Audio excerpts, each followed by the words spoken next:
Bien, bonjour à tous, bonjour aux élèves du lycée de Sèvres, à nombre de leurs professeurs qui sont ici réunis pour cette conférence qui va se tenir jusqu'à 16 h sur éducation et psychanalyse. Avant de donner la parole à M. Michalewski, qui est à ma gauche, au bout de la table, et avant que nous ne présentions nos intervenants de cet après-midi, il m'appartient de saluer ceux de nos partenaires avec lesquels nous sommes en relation en direct maintenant. Ce sont les partenaires de l'opération e-twinning. Je citerai, en espérant n'oublier personne et n'écorcher aucun nom, la ville d'Alytus en Lituanie, Banska, bien sûr, en Slovaquie, que nous saluons tout particulièrement puisqu'une équipe part demain rejoindre nos amis de Slovaquie, Brno en République tchèque, Modène en Italie et Péristeri près d'Athènes, où je salue, je crois, mon collègue M. Politis. Alors il m'appartient de les saluer et de leur dire, au nom du lycée de Sèvres, à quel point nous sommes heureux d'être tous ensemble, tous les établissements que je viens de citer et le lycée de Sèvres, lauréats du prix d'innovation pédagogique qui a été décerné par la Commission européenne entre le 13 et le 15 janvier à Linz en Autriche. Le lycée de Sèvres et ses 5 partenaires, donc ces 6 lycées qui représentent des pays, de vieux pays de l'Union européenne comme des pays plus récemment entrés dans l'Union européenne ou des pays très récemment entrés dans l'Union européenne comme la Lituanie par exemple. Ce prix donc récompense un projet qui nous tient à cœur depuis le début, le projet Europe Éducation École. Vous allez cet après-midi travailler sur éducation et psychanalyse. Une nouvelle conférence aura lieu le 20 mars toujours au lycée de Sèvres sur éduquer à l'Europe. Et avant de laisser la parole à M.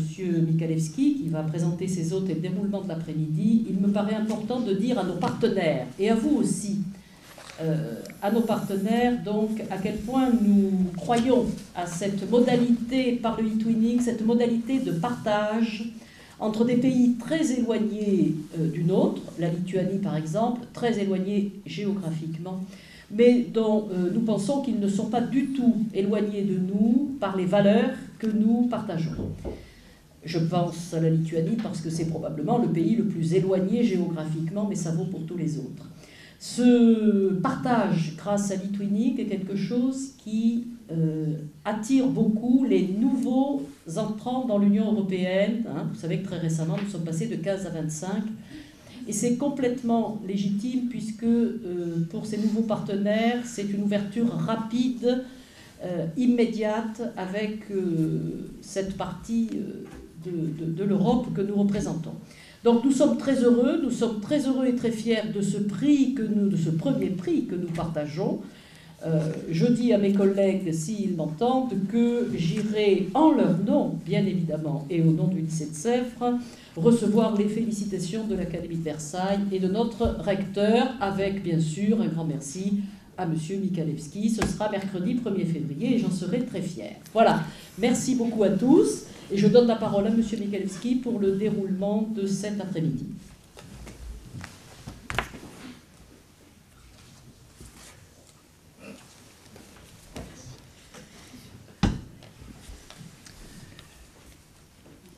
Bonjour. Bonjour à tous. Excusez-moi pour ces problèmes techniques. Je suis très heureux donc cet après-midi de pouvoir nous retrouver ensemble dans une sorte de classe assez exceptionnelle. Elle est formée par notre salle de conférence au lycée de Sèvres, mais en même temps elle est élargie à ces salles de classe qui sont, depuis la Lituanie jusqu'à la Grèce, un tout petit peu plus larges, un petit peu plus vastes. Nous nous retrouvons ensemble en compagnie de nos invités, Madame Stark-Mornington, Monsieur Fontaine, qui est professeur de philosophie, alors que Madame Stark-Mornington est psychanalyste. Nous nous retrouvons ensemble avec vous, avec nos collègues et avec leurs élèves, pour une leçon de réflexion, de débat en tout cas d'interrogation, sur quelque chose qui nous tient à cœur, à vous tous comme à nous autres adultes, à savoir l'éducation. C'est primordial, vous savez, les êtres humains ont besoin d'être éduqués, ils s'éduquent eux-mêmes, ils accèdent ainsi à la culture, ils accèdent ainsi à leur liberté, à leur autonomie. Mais je me suis aperçu, depuis que notre projet fonctionne, que nous avions des vues, des opinions, des positions tellement divergentes. Eh bien, le projet Europe Éducation École, dans le cadre de ses travaux, nous permet de le mettre en commun. Et je remercie très sincèrement donc d'abord tous ceux qui ont préparé cet après-midi, localement, aussi bien en Lituanie qu'en Slovaquie, en République tchèque, en Italie et en Grèce, qui ont préparé avec nous cette rencontre, que j'aimerais évidemment éclairer d'une manière toute particulière par les prestations, par l'expérience professionnelle, universitaire ou clinique de nos invités. Je le remercie très sincèrement d'avoir accepté notre invitation à cet après-midi et j'espère que nous ferons ensemble un vrai travail d'interrogation sur la question d'éducation. Je vous remercie beaucoup de votre attention et je remercie mes invités. Je vais passer la parole d'abord dans une première partie de notre rencontre à nos invités. De 14h20 à 15h à peu près, nous aurons un éclairage sur l'éducation et la psychanalyse apporté d'abord par Madame Stark-Mornington et puis ensuite par Monsieur Fontaine. À partir de 15h, nous écouterons les questions posées par nos partenaires lituaniens, slovaques, italiens. Questions qui sont déjà un tout petit peu anticipées sur nos forums de discussion. Et puis, dans un deuxième temps, c'est vous, ici à Sèvres, qui prendrez donc une bonne demi-heure pour vous exprimer sur ce que vous pensez de l'éducation et ce que vous avez retenu éventuellement des prestations qui vous ont été proposées. Voilà. Je vous cède la parole avec toute ma gratitude d'avoir accepté cette invitation, Madame Mornington. À vous. Je vous remercie. Bonjour. Prendre la parole paraît parfois facile à notre époque, mais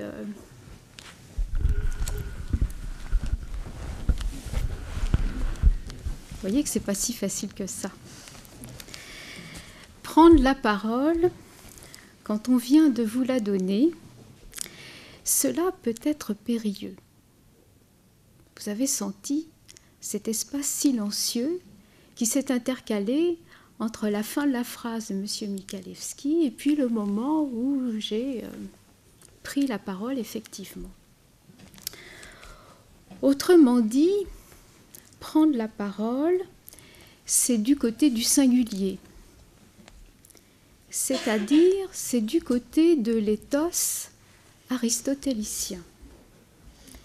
C'est donc une affaire de courage, car finalement, je ne sais pas quel ordre de discours je vais rencontrer. Oh, bien sûr, on pourrait me dire, eh bien, vous êtes dans une institution qui a pour vocation d'enseigner. Donc, vous êtes dans l'ordre du discours de l'institution qui se veut être nationale et qui a pour projet d'éduquer. Vous voyez, les choses ne sont pas si simples. Il y a toujours un élément de surprise qui intervient quand on prend la parole.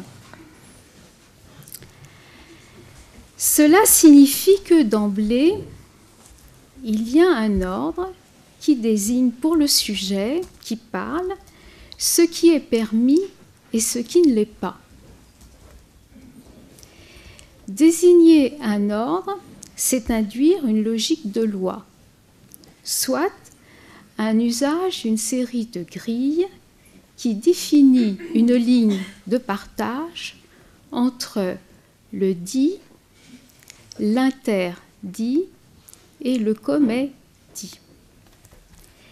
Le fait de parler peut être inquiétant, alors que dans notre époque d'hypermodernité, je dirais, eh bien, ça parle dans tous les sens, dans un flot complètement ininterrompu.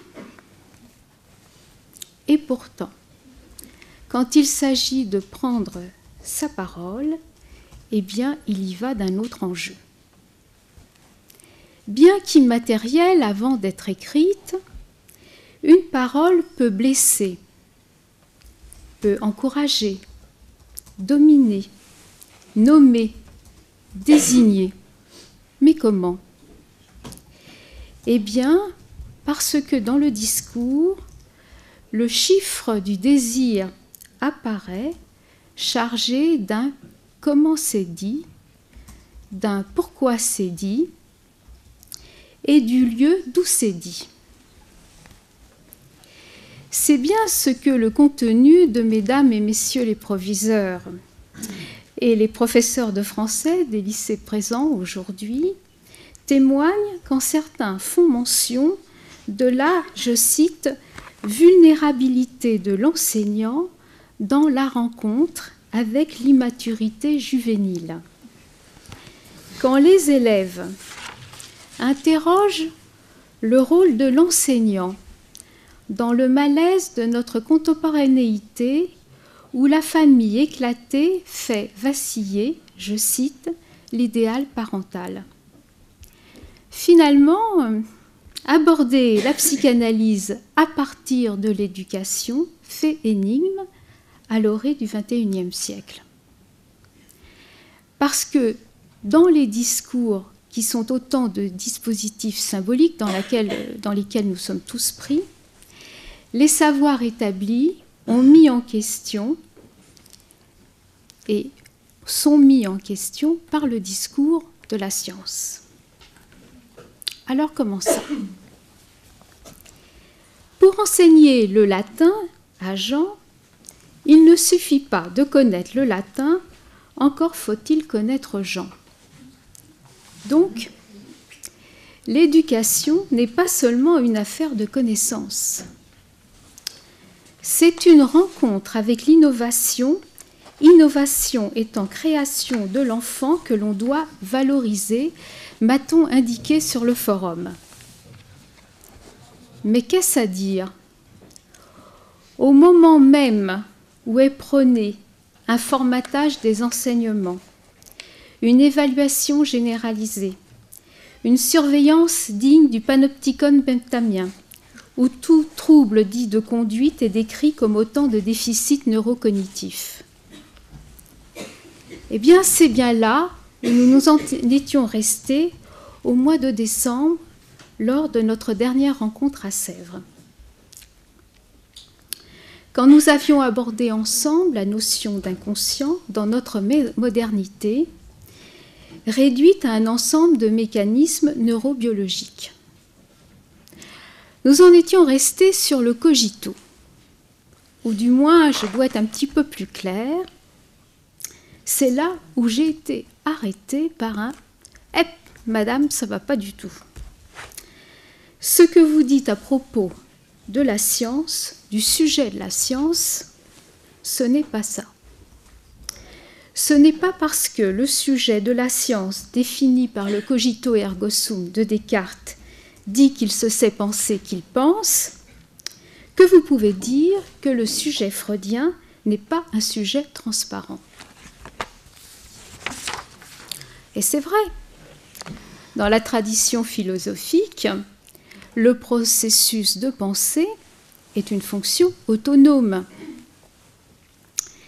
Et c'est là où Descartes a cru devoir, au moment de l'avènement du discours de la science, purifier le processus de la pensée de nos angoisses, de nos peurs, de nos folies, de nos rêves, de nos maux d'esprit, voire même de nos lapsus et de nos rires. Le discours de la science, c'est le pari finalement de ce que je dis, eh bien je te dis que c'est vrai. Mais nous, usagers du logos, eh bien, nous savons par habitude que ce n'est pas toujours le cas. Mais qu'importe, pour la science, c'est le signe qui compte. Un petit exemple. Si je vous montre les tags qui sont à l'extérieur de la salle, là, à ma gauche, eh bien, vous regardez les tags ou ma main qui vous indique la direction à prendre pour votre regard. Eh bien, vous voyez, le discours de la science, c'est un petit peu comme ça. Ce sont les tags qui empêchent de voir l'index ou la main qui le montre. Vous savez, c'est tout l'enjeu que les présocratiques avaient repéré par les aléthès et l'alétheia, c'est-à-dire par le vrai et la vérité. Le discours de la science, c'est réduire la vérité donc à l'exactitude, c'est-à-dire réduire « moi je pense » à « je pense », soit rabattre l'énoncé sur l'énonciation sans différencier la relation de cet énoncé avec la vérité de celui qui l'énonce. Et c'est peut-être là, justement, où Freud a eu le mérite de nous rappeler, dans le contexte de notre civilisation gouvernée par la prévalence, que c'est au niveau de nos rapports à la pensée que l'être humain se distingue d'un message qui s'ignore. Pour illustrer mon propos, je vous rapporterai un échange de phrases avec une petite fille de 9 ans que j'appellerai ici Mélina. Ce jour-là, Mélina arrive très contrariée. Sa mère ne veut pas l'abonner à une revue qu'elle désire. Je lui ai donné le papier pour l'abonnement que m'a donné une copine et je ne comprends pas pourquoi elle ne veut pas m'abandonner à cette revue. Elle ne veut pas t'abandonner. Mais tu comprends rien, je te parle de la revue. Maman, elle veut pas que je prenne un abonnement à cette revue. Oui, je sais, tu me l'as dit. Moi, je ne comprends pas pourquoi elle ne veut pas m'abandonner à cette revue, poursuit-elle comme si de rien n'était. Vous avez compris. Mélina va se sentir abandonnée par sa mère si elle prend cet abonnement. Vous voyez, là, Mélina insiste. Elle ne s'est pas rendue compte qu'elle n'avait pas dit le mot juste. Le signifiant abandonné a surgi dans sa pensée, comme si finalement un certain abandon de l'autre, sa mère pourrait être associée à un abonnement où elle serait seule sans l'appui de sa maman.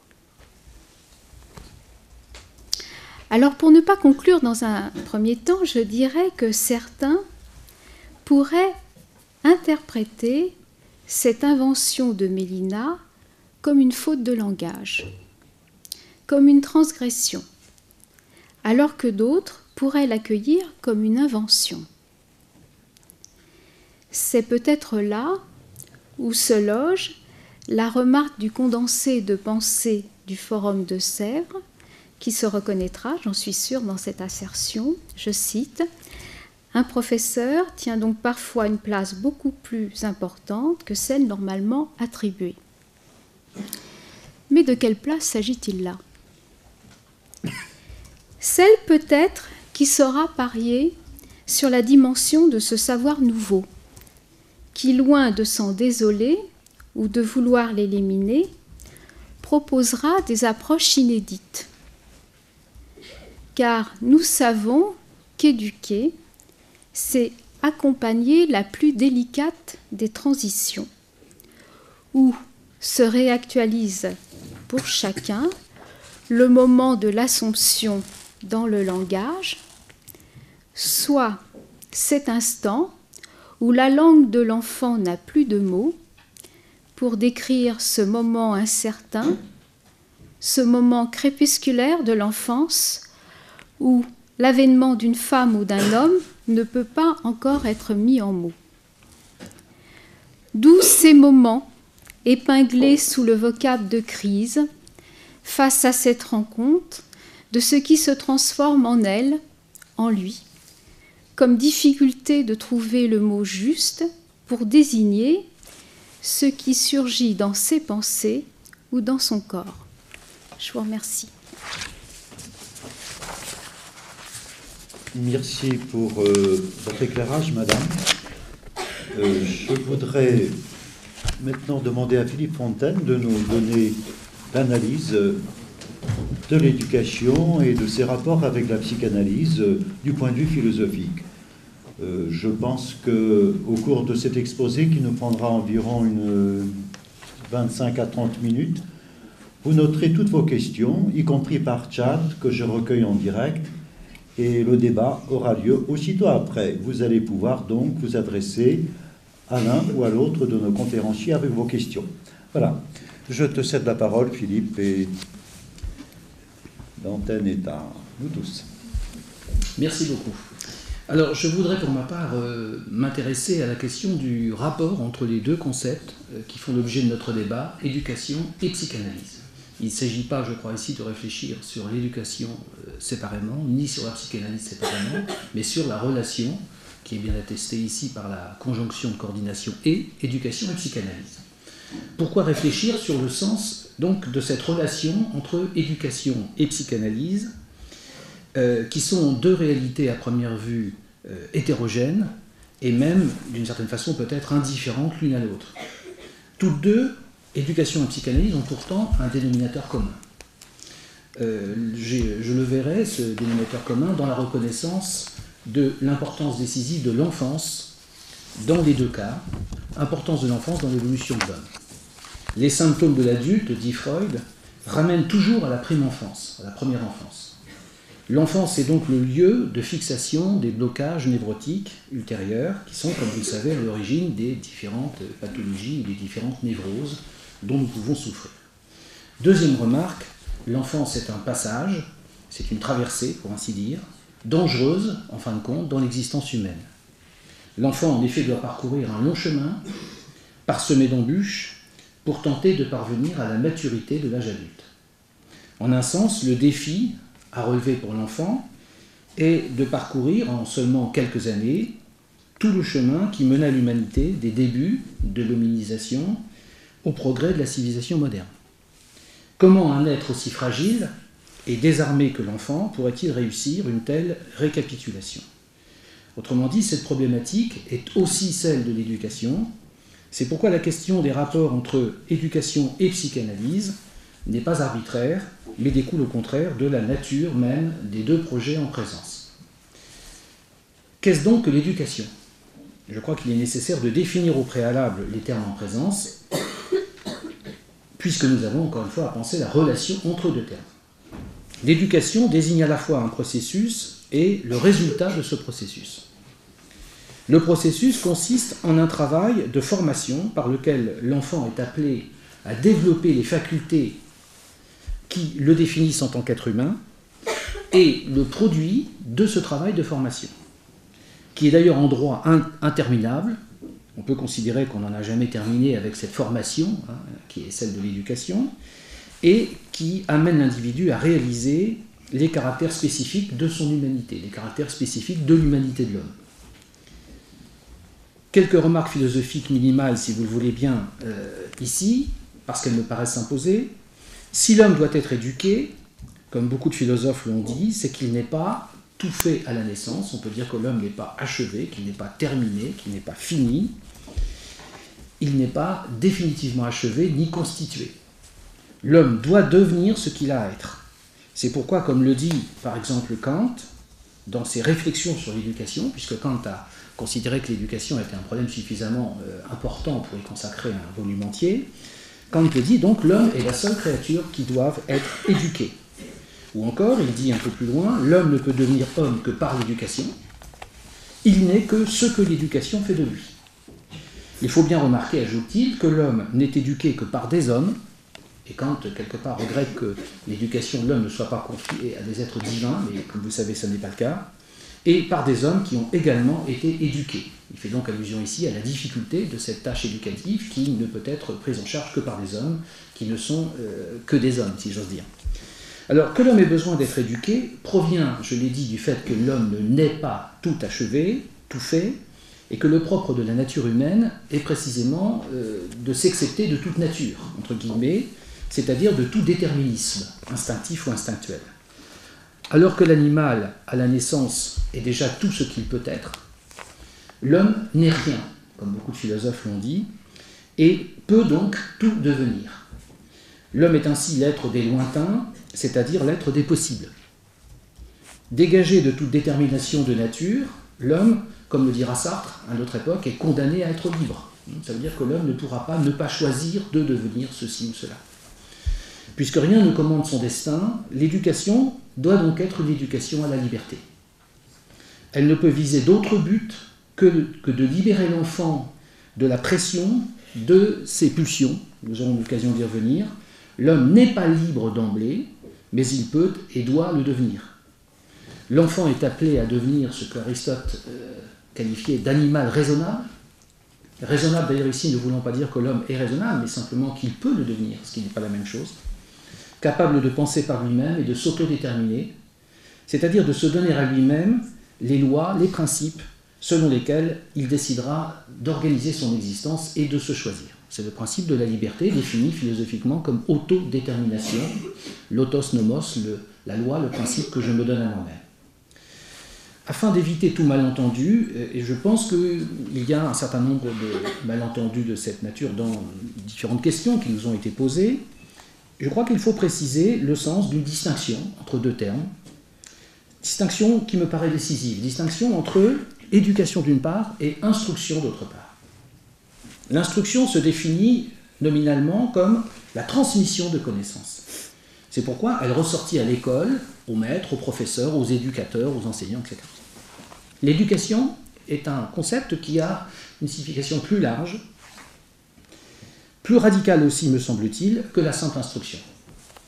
Si l'instruction s'adresse exclusivement à l'esprit qu'elle vise à former par l'acquisition des savoirs, le libre exercice du jugement, l'éducation de son côté s'adresse à l'être tout entier, non seulement du point de vue de sa raison, mais aussi sa sensibilité, son affectivité, son sens moral, son sens civique, etc. Qu'elle appelle à s'épanouir par la soumission de sa conduite à des valeurs. Disons que l'instruction est peut-être plus quantitative et que l'éducation est plus qualitative, entre guillemets. La visée éducative vise l'homme total dont elle veut l'épanouissement intégral. Nous ne gagnerions rien, je crois, à confondre ces deux notions, et la confusion du débat actuel d'ailleurs sur l'éducation, en général, est là pour nous le rappeler.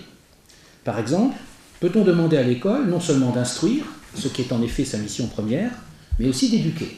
Je pose la question. Les enseignants doivent-ils se substituer aux parents dès lors que ces derniers sont défaillants dans leur devoir de parents? Le paradoxe est aujourd'hui que la société demande davantage aux enseignants et à l'école en matière d'éducation des enfants qui leur sont confiés et qui ne devraient jamais être au sein du milieu scolaire que des élèves, qu'elle n'ose désormais demander aux parents eux-mêmes.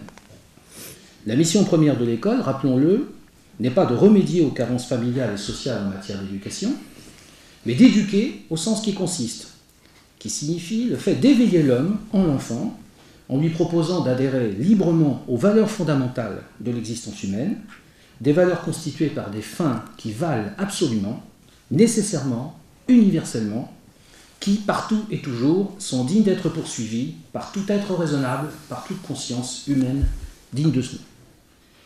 Dans une telle perspective, comment concevoir le projet éducatif du point de vue psychanalytique? Il existe une étonnante convergence de vues entre l'analyse de Freud, je prendrai ici Freud comme référence, et celle des philosophes de la tradition, sur ce qui fait problème chez le petit homme, comme disent les anthropologues, n'est-ce pas, et qui donc doit être éduqué. Je voudrais ici faire un aparté sur quelque chose qui me paraît essentiel dans le débat, et qui est ce sur quoi Freud a beaucoup attiré notre attention, c'est-à-dire la constitution première, la constitution pulsionnelle de l'homme à l'origine. Freud décrit l'enfance sous la domination de ce qu'il appelle le principe de plaisir. Alors que la finalité de l'éducation implique à un moment ou à un autre, la soumission au principe de réalité. L'enfant commence par rechercher toutes les sources de plaisir, c'est ce que Freud appelle donc la domination du principe de plaisir, quelle qu'elle soit. Mais ce stade de ce qu'il appelle donc le narcissisme primaire doit être dépassé.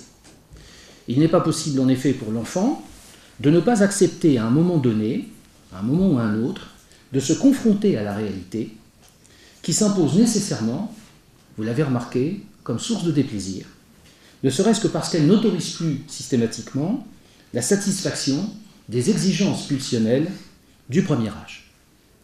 Comme l'écrit Freud, que je cite ici, le principe de l'évitement de déplaisir, éviter le déplaisir, domine l'agir humain jusqu'à ce qu'il soit remplacé par le principe meilleur de l'adaptation au monde extérieur. Parallèlement à la domination progressive du monde par l'homme, a lieu une évolution de sa conception du monde qui s'écarte de plus en plus de la croyance primitive à la toute-puissance. Ce texte se trouve dans l'intérêt de la psychanalyse.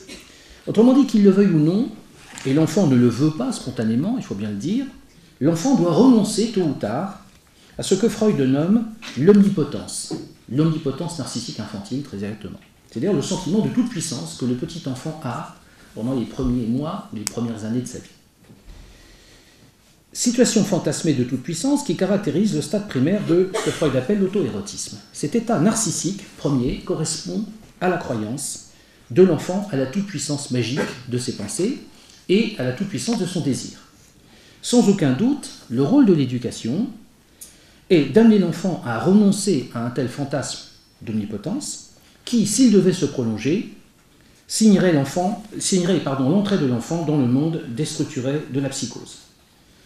Ici semble donc se dessiner au moins un accord de principe sur les enjeux ultimes de l'éducation entre éducateurs et psychanalystes. Mais au-delà de cette conjonction de principes, en quoi la psychanalyse peut-elle nous aider à mieux comprendre le sens et l'enjeu de l'éducation, dont nous venons de rappeler la nécessité chez eux? Remarquons d'abord ici que si Freud s'est bien abstenu de composer un quelconque traité d'éducation, on ne trouve que très peu de textes directement dédiés à cette question dans une œuvre pourtant immense, il n'en a pas moins insisté, à de nombreuses reprises, sur la gageure qu'elle représente du fait du caractère, dit-il, inéducable, c'est son expression, de la pulsion. Pour Freud, la pulsion est quelque chose d'inéducable, d'impossible à éduquer. L'enfant n'est pas ce petit ange, c'est Freud qui parle, que nous nous représentons trop souvent, mais un être agi par des pulsions quasi irrépressibles, qu'il ne peut dominer lui-même, du fait de sa propre faiblesse et de son immaturité.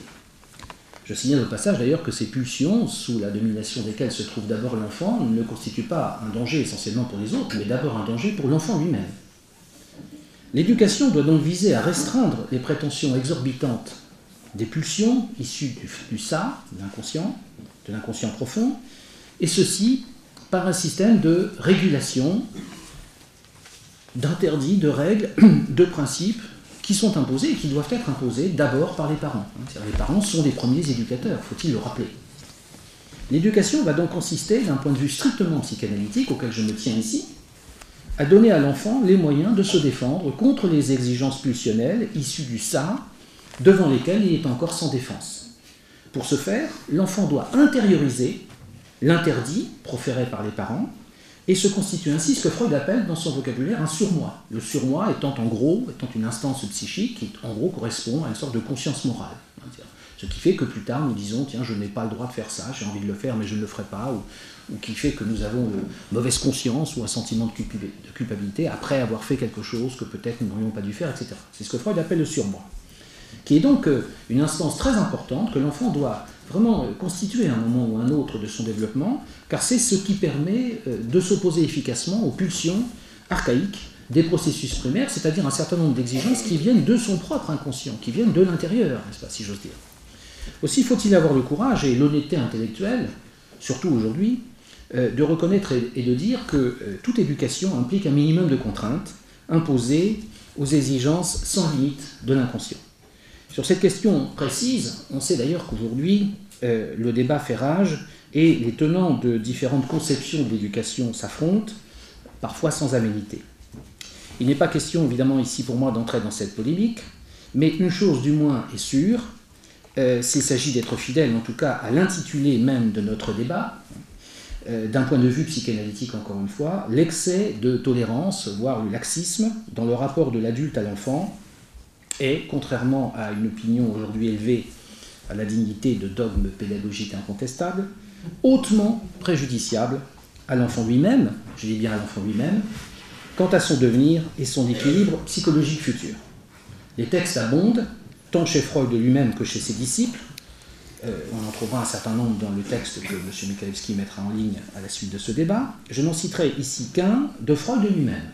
C'est Freud qui parle. Ouvrez les guillemets. Tout d'abord, considérons que le but principal de toute éducation est d'apprendre à l'enfant à maîtriser ses pulsions. Impossible en effet de lui laisser une liberté totale, de l'autoriser à obéir sans contrainte à toutes ses impulsions. Cela pourrait certes fournir au psychologue de l'enfance une expérience très instructive, mais la vie des parents deviendrait impossible et le tort, soit immédiat, soit à venir, causé aux enfants serait considérable. L'éducation doit donc inhiber, interdire, réprimer, et c'est ce à quoi elle s'est de tout temps amplement appliquée. Fermez les guillemets, Freud, Nouvelle conférence sur la psychanalyse, page 196. Encore une fois, la difficulté de la tâche éducative est de trouver évidemment le juste milieu, le bon équilibre entre sévérité et laxisme, car une sévérité excessive engendre les névroses, comme Freud l'a également montré. Mais il semble qu'aujourd'hui, compte tenu de l'évolution de la société, le danger soit plutôt celui d'une tolérance excessive de la part des parents à l'égard des exigences de leur enfant. Or, le rôle des parents est de coopérer avec le moi de l'enfant pour l'aider à acquérir le contrôle des pulsions du ça. Certes, les frustrations infligées à l'enfant peuvent entraîner l'émergence de son agressivité, mais cette expression est nécessaire et l'enfant doit en apprendre aussi la maîtrise. L'enfant doit aussi apprendre à maîtriser son agressivité. Un autre enseignement fourni par la psychanalyse, et que je ne peux ici qu'effleurer, est l'importance du risque de projection des parents ou des éducateurs sur l'enfant. Le parent tente à projeter son idéal du moi sur l'enfant, et ainsi à introduire toutes les vicissitudes de sa propre histoire dans la relation éducative. Le parent risque d'investir l'enfant comme objet narcissique et de polluer la relation éducative par l'influence de ses fantasmes propres. Ce phénomène se manifeste aujourd'hui par exemple par le doute chronique qui ronge nombre de parents en quête d'une éducation parfaite, tant l'investissement narcissique de l'enfant est considérable. Une éducation parfaite pour un enfant qui ne peut lui-même qu'être parfait dès lors que c'est mon enfant.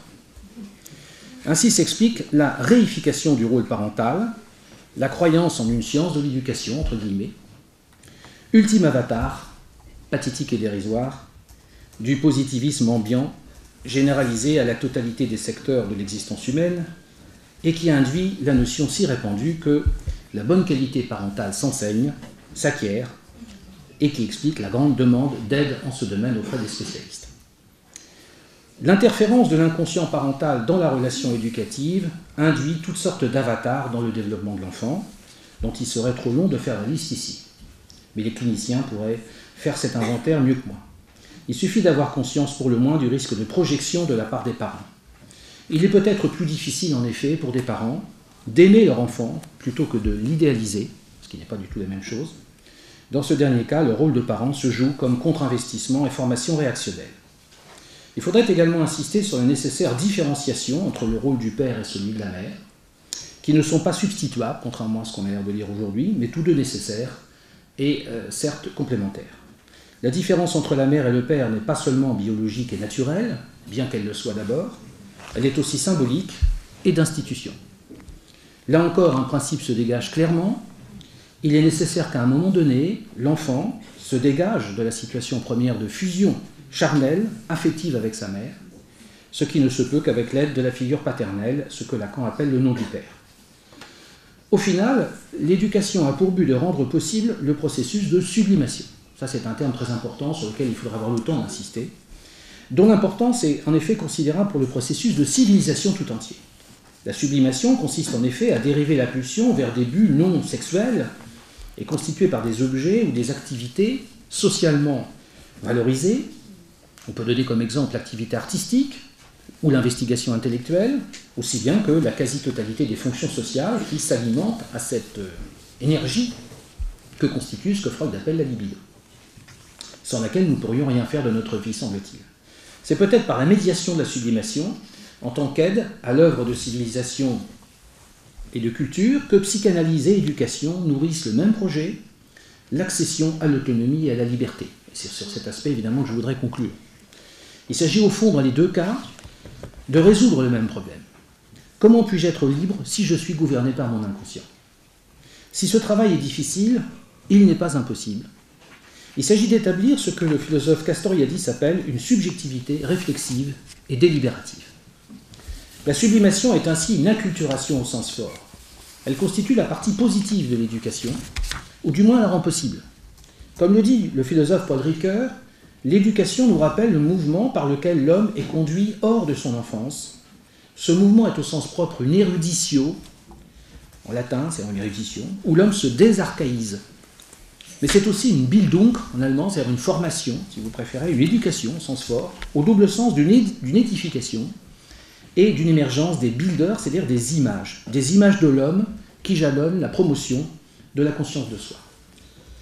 Cette socialisation, cette acculturation se fait par introjection des valeurs du groupe et par identification à des modèles fournis par les parents, les éducateurs et les modèles sociaux. Enfin, nous ne pouvons nous construire, nous pouvons nous réaliser dans notre personnalité que par intériorisation successive de modèles d'identification dont nous avons besoin. L'enfant ne peut pas se construire seul, ne peut pas s'élaborer seul, ne peut pas s'inventer à partir de rien. Il n'y a pas une sorte de génie natif comme ça, qui permettrait à l'enfant de tout savoir et d'être tout depuis le début à partir de rien. L'éducation implique donc un double processus, actif et passif, de réception d'un héritage, d'une part, qui peut donner lieu à l'identification, en effet, mais aussi d'élaboration active d'une personnalité qui signe l'apparition, l'émergence d'une singularité. L'individu, l'enfant doit devenir un individu singulier, c'est-à-dire unique, qui aura sa personnalité propre et qui ne sera pas effectivement substituable ou interchangeable avec aucun autre individu. C'est ce qui fait bien sûr la richesse de l'homme, dans sa diversité même. L'accès à la culture est le moyen terme qui rend possible ce dessaisissement par rapport au monde solipsiste de la pulsion. Ce dessaisissement s'effectue par l'entrée dans l'univers du langage libérateur par rapport à l'immersion dans la gangue du vécu pulsionnel brut. L'enfant ne peut pas d'abord dire ce qu'il éprouve et ainsi s'en libérer symboliquement. Comme le montre le philosophe Jacques Derrida à propos de Rousseau, l'enfance, c'est le non-rapport aux signes en tant que tel. Enfin, l'enfant n'a pas encore à sa disposition les signes, le langage étant lui-même un système de signes, donc il n'a pas le code symbolique qui va lui permettre d'exprimer son malaise, ses difficultés, sa souffrance, etc. C'est pourquoi l'accession au langage, aux signes, et par conséquent à la culture, est tellement importante. Et ceci, évidemment, passe par l'éducation. La culture est donc entrée dans l'univers des signes, ce qui est le rôle de l'école, et cette fois-ci de l'instruction, complémentaire de l'éducation parentale. Laissons la conclusion justement à ce philosophe que je citais tout à l'heure, Castoriadis, je le cite. La société arrache l'être humain singulier à l'univers clos de la monade psychique, elle le force d'entrer dans le monde dur de la réalité, mais elle lui offre en échange du sens. Dans le monde réel, créé à chaque fois par la société, les choses ont un sens. La vie, la mort ont un sens. Ce sens est la face subjective, la face pour l'individu, des significations imaginaires locales, sociales. Cette donation de sens, création de sens, est le moment crucial et dur. Or, la psychanalyse, dit-il, n'enseigne pas un sens de la vie. L'éducation, pas davantage d'ailleurs. Elle peut seulement aider le patient à trouver, inventer, créer pour lui-même un sens pour sa vie. À un de ces moments les plus découragés, Freud a écrit que l'analyse n'apporte pas le bonheur. Elle peut seulement transformer la misère névrotique en malheur banal. Sur ce point, je le trouve trop pessimiste. L'analyse n'apporte certes pas comme telle le bonheur, mais elle aide le patient à se débarrasser de sa misère névrotique et à former son propre projet de vie. Je vous remercie.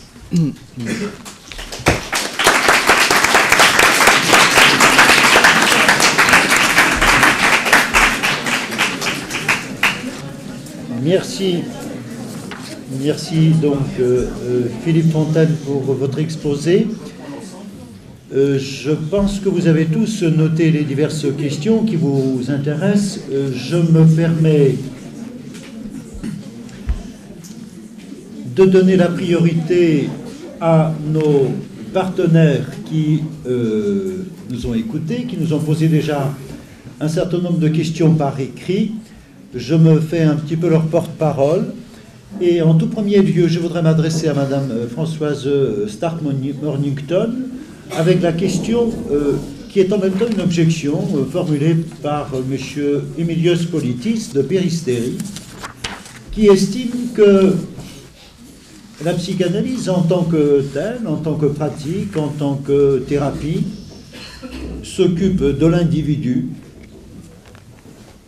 dans sa vie personnelle et qu'elle n'a peut-être pas tout à fait à s'occuper de l'élève et de l'éducation qui est donnée dans l'institution scolaire, alors que l'enseignant, le professeur, précisément, ne doit pas s'occuper de l'individu, mais de l'élève comme tel, qui entre dans la vie culturelle comme tous les autres élèves. Alors j'aurais aimé savoir quelle est sa réaction à cette objection de notre collègue, et je lui donne immédiatement la parole. Voilà, merci. Je vous remercie. Je dirais que je vais faire attendre un petit peu ce monsieur, parce que je voudrais apporter dans un premier temps des éléments de réponse aux élèves de Lituanie qui, me semble, vont lui apporter à lui aussi des éléments de réponse. Alors un petit peu de patience pour notre ami grec. Hein, c'est ça, je ne me trompe pas? Très bien. Alors je vais apporter des éléments de réponse aux questions des élèves de l'école de Djoukija, d'Alytus en Lituanie, et du lycée de Banska en Slovaquie. Alors j'ai repris quelques prénoms des élèves d'Alytus. J'espère que ceux du lycée de Banska ne m'en voudront pas. Je n'ai pas pu dissocier le nom des élèves avec les questions et je m'en excuse. Donc je reprendrai la question de Zivil. Zivil nous pose la question « Pourquoi apprendre est plus facile qu'éduquer ?» Quels sont les facteurs qui déterminent la formation de la personne et par conséquent de la personnalité? Ou, autrement dit, de quels facteurs dépend l'éducation, sachant que l'éducation devient de plus en plus difficile? Zivil précise encore: le fait que l'école est une seule source de connaissances et que la famille et l'école sont deux sources d'éducation est aujourd'hui une page d'histoire. En effet, Zivil souligne l'enjeu de notre époque d'hypermodernité, où l'éducation ne peut plus être pensée en termes d'école ou de famille. Zivil précise encore que les jeunes sont influencés par les copains, la télé et les autres technologies nouvelles, par l'opinion de la société en général, ce qui est source de conflits entre les générations. Comme je l'ai précisé en introduction, le discours de la science a des effets sur le lien social, c'est-à-dire entre le sujet, l'école et la famille. Zivil nous dit « ça ne peut plus être comme avant ». En effet, le changement qui signe le passage de l'ère industrielle à celle de l'informatique pousse à l'invention de solutions pour habiter ce monde où l'autre des ancêtres n'est plus valorisé.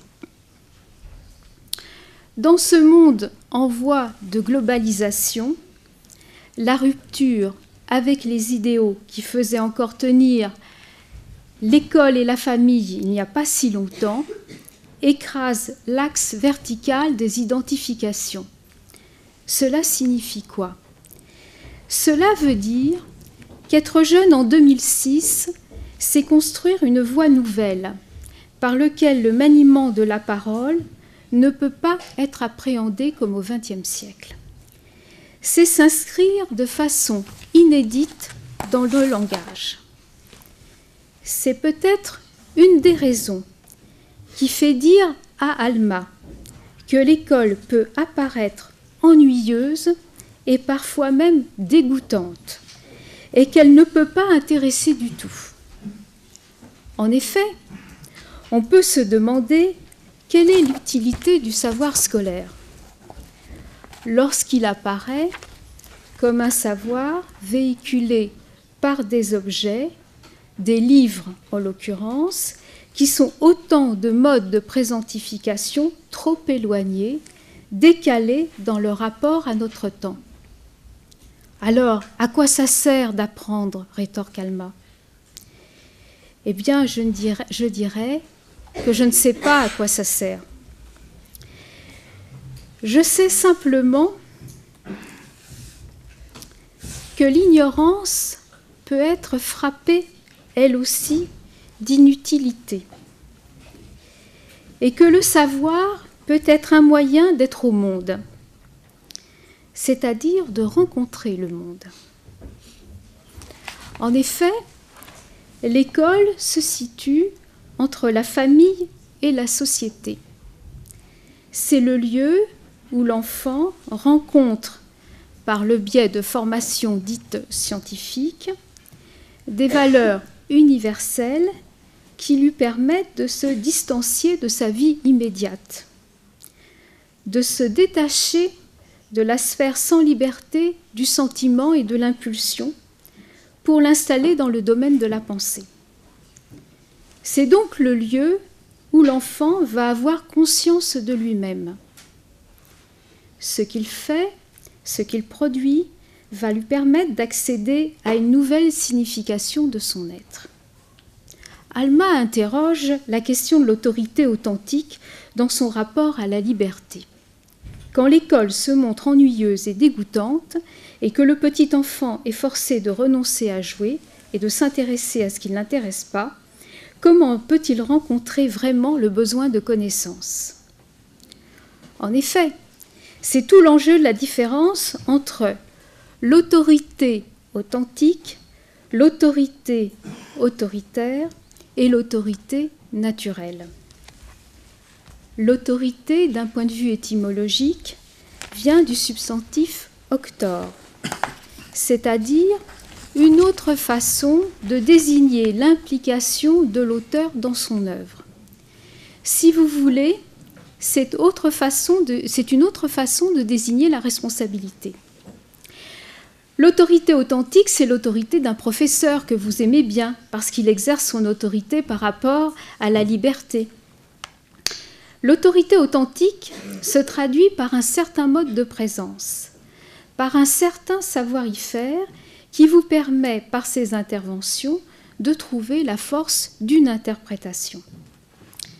Ce n'est pas un rapport à un représentant de la police, ce n'est pas un rapport à un copain, c'est un rapport à quelqu'un qui, par ses modes de réponse, vous pousse à réfléchir, c'est-à-dire quelqu'un qui, par son mode d'être au monde, vous incitera à faire de ces mots une mixture, la vôtre. C'est ce qui rejoint l'observation d'Andrius, qui nous pose la question suivante. Pourquoi l'éducation et la liberté sont-elles liées? J'y répondrai de la façon suivante. Le seul vrai désir de l'enfant, c'est de devenir grand. Devenir grand, c'est pouvoir appréhender une nouvelle signification de son être dans le langage, et c'est aussi le moment où l'adolescent ne veut plus qu'on parle de lui en termes d'enfant, ou comme un enfant. La vie dans la famille engage l'enfant dans un rapport personnel. À l'école, l'enfant vaut par ce qu'il fait, par ce qu'il mérite. La chose qu'il fait prévaut sur la singularité de sa personne. Et dans l'extrait du texte de Freud que j'ai mis sur le site, Freud précise que le lycée doit éveiller l'envie de vivre. Car chez l'humain, il y a cette contradiction de ce qu'il appelait la pulsion de mort dont M. Fontaine vous a parlé. La pulsion de mort, c'est une jouissance novice et ruineuse qui pousse donc à la mort. C'est ce qui soutient l'énigme de l'être, soit ce malentendu où l'enfant doit opérer un consentement à la pulsion de vie, c'est-à-dire opérer une perte de jouissance en s'inscrivant dans le langage. C'est là où Freud explique qu'il peut y avoir un malentendu et que l'école se doit d'accueillir ce malentendu. Or, ce que nous pouvons constater, c'est qu'actuellement, l'institution met de plus en plus tôt en jeu la vie du sujet et le précipite vers la voie de l'exclusion et de l'échec. L'école, déclare Freud, ne doit pas vouloir être plus qu'un jeu de vie.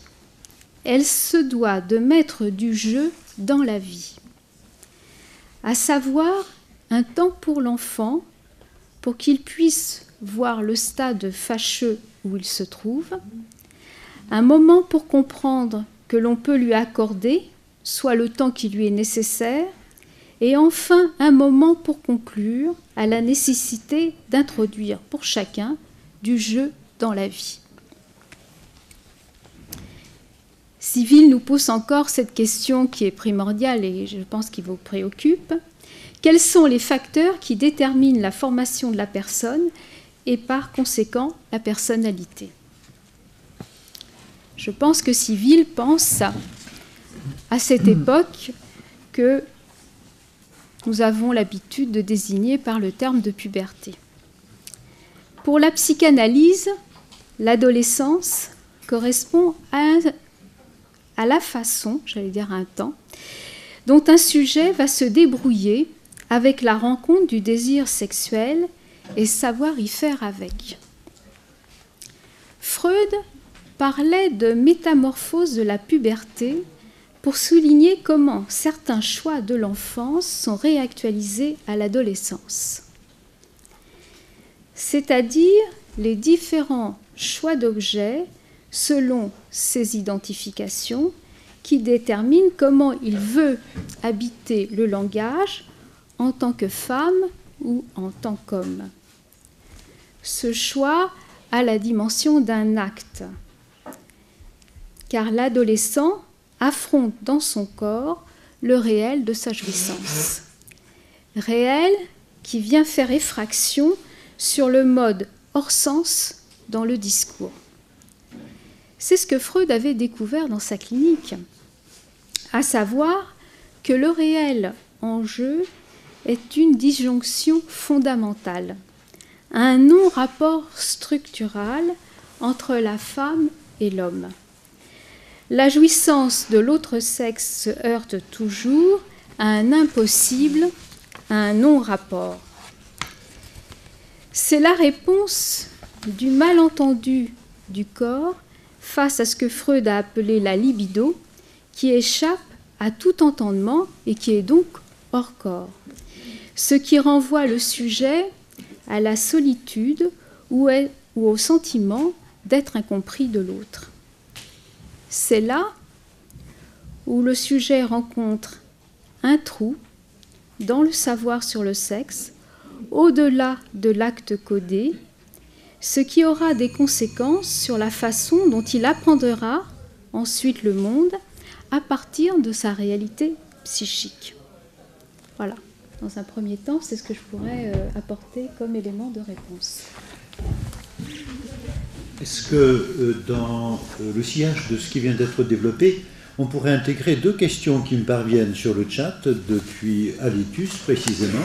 Une première que je voudrais adresser à Philippe Fontaine, elle est peut-être moins technique.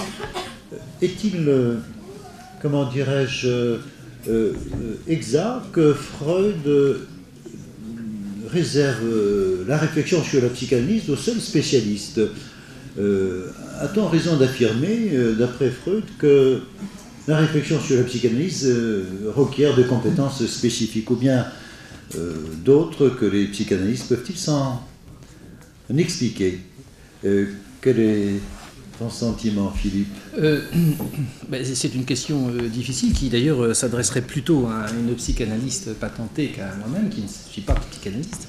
Ce que je crois, c'est qu'à la lecture de Freud, Freud ne réserve pas à proprement parler la connaissance de la psychanalyse au seul psychanalyse, bien au contraire. Et ben non, là, il faudrait distinguer la connaissance théorique de la psychanalyse, dont bien entendu chacun peut s'emparer, dont n'importe qui peut s'emparer, si j'ose dire, et puis ensuite la pratique, effectivement, de la psychanalyse, dans le cadre d'une institution, etc., la pratique thérapeutique, c'est-à-dire la psychanalyse comme thérapeutique pour guérir ou soigner des gens, etc., qui là, bien entendu, sur les conditions de laquelle, si j'ose dire, Freud a insisté beaucoup et a montré qu'il fallait remplir un certain nombre de conditions, qui sont d'ailleurs assez drastiques, n'est-ce pas ? C'est-à-dire qu'il faut évidemment une formation très, très précise pour pratiquer la psychanalyse, c'est-à-dire pour prendre des gens en analyse, etc. Ça, c'est un point. Maintenant, sur le plan de la psychanalyse comme interprétation théorique, comme moyen de mieux comprendre le fonctionnement du psychisme et mieux comprendre l'homme, il est évident qu'il n'y a pas d'exclusive et que n'importe qui peut s'en emparer, tout individu qui veut simplement un peu mieux comprendre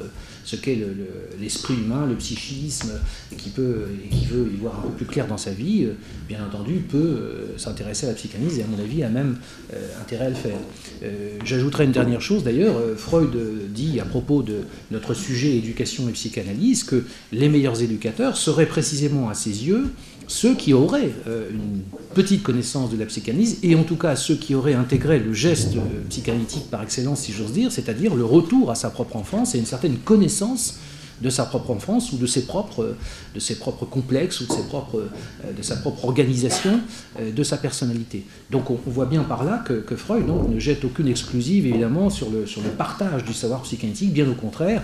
Je crois que Freud était un grand humaniste et considérait que tout le monde devait avoir accès à cette compréhension que la psychanalyse nous donne de l'homme et du psychisme humain. Merci. Et donc, je pose également la même question à Madame Mornington. Est-il exact que les non-spécialistes n'ont pas le droit de se prononcer sur la psychanalyse? C'est du moins ce que Alma a entendu dire autour d'elle. Alors, se prononcer, je dirais que libre est à chacun de pouvoir se prononcer. Par contre, ça a été, je dirais, un questionnement de Freud. Vous savez, quand Freud a été au tâton à la découverte de la psychanalyse à la fin du XIXe siècle, il faisait partie de ce grand mouvement qui s'interrogeait sur la terra incognita. C'est-à-dire, c'est ce qui faisait finalement l'orientation des sciences à la fin du XIXe siècle, où lui, en tant que neurologue, eh bien, voulait savoir un petit peu qu'est-ce qui se passait, on dirait maintenant, dans le cerveau. Hein, c'est pour ça qu'il avait été un petit peu voir différentes sciences, qu'il était même venu à Paris, à la Salpêtrière, voir Charcot, qu'il était venu voir Bernheim à l'école de Nancy pour voir finalement qu'est-ce que l'hypnose donnait, qu'est-ce que toutes les recherches de Charcot donnaient, et finalement pouvoir lui élaborer dans l'après-coup ce qu'on appelle maintenant la psychanalyse. Et en effet, ça a été un de ces points, je dirais, fondamentaux de savoir quelle place allait prendre la psychanalyse dans ce qui allait être le XXe siècle, était l'ère du développement de l'ère industrielle.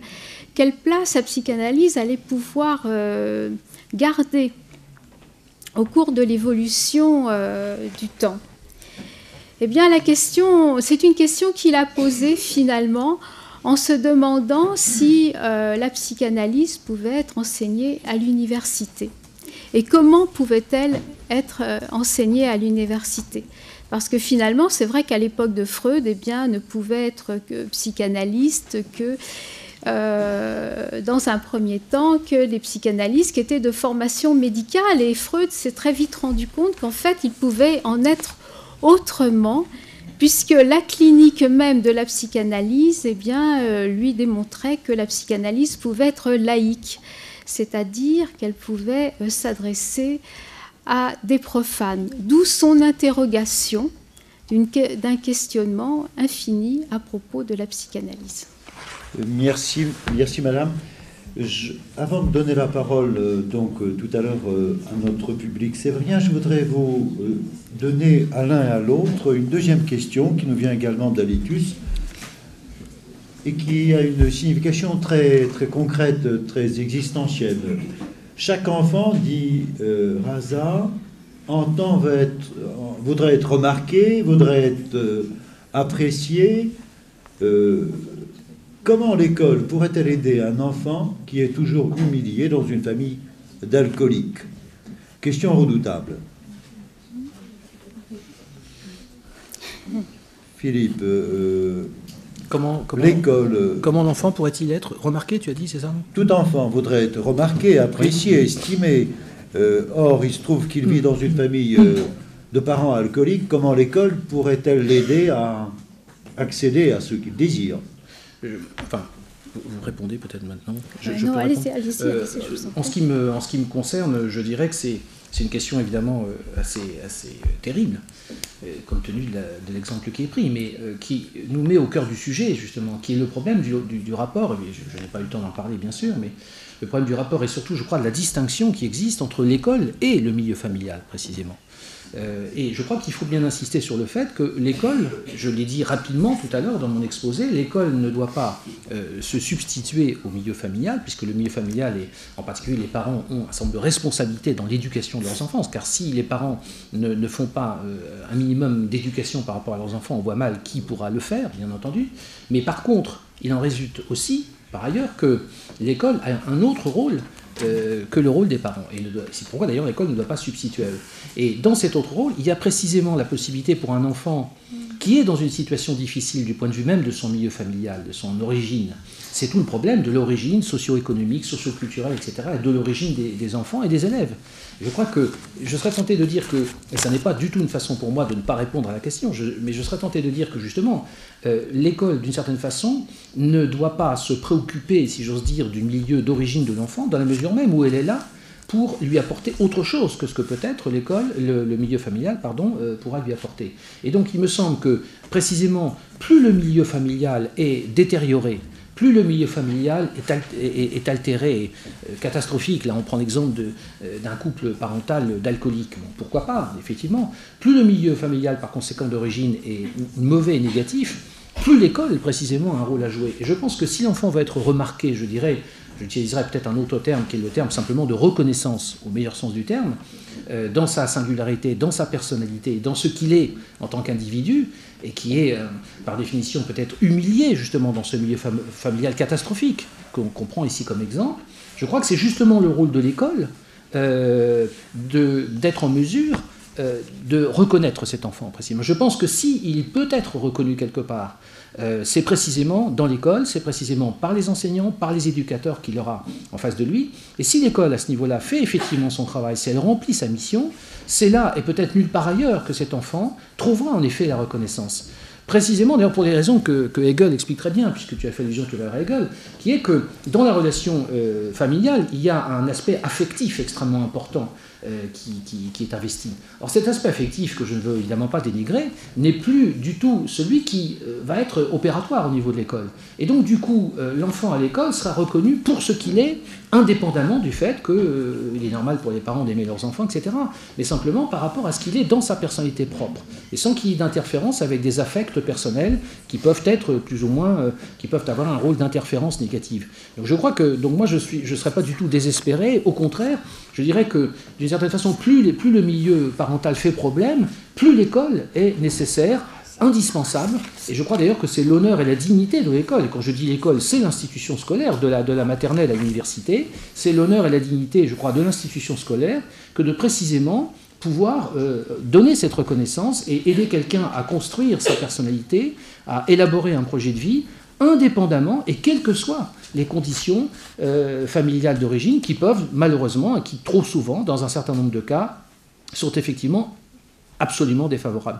Et le grand défi pour l'école, c'est justement de voir jusqu'à quel point elle est capable, probablement pas de redresser complètement cette fameuse inégalité dont on parle souvent dans les débats, hein, mais en tout cas essayer d'amortir dans toute la mesure du possible et de faire en sorte que les enfants qui sont issus de milieux extrêmement défavorisés puissent tout de même s'en tirer dans la vie et faire quelque chose de leur vie et devenir des individus en effet reconnus comme tels, avec tout ce que ça implique, une reconnaissance de la dignité d'homme, grâce à l'institution scolaire. C'est pourquoi, pour ma part, je ne voudrais et je ne supporte pas les critiques qui sont régulièrement adressées à l'institution scolaire, car je pense que là, vraiment, on se trompe d'ennemi, parce qu'il y a une chose qui est admirable, c'est précisément cette institution-là, et nous devons absolument tout faire pour qu'elle soit préservée et reconnue dans le rôle qu'elle a, précisément par rapport à des difficultés initiales qui sont encore aujourd'hui, dans notre société pourtant avancée, comme on nous dit, n'est-ce pas, encore légion.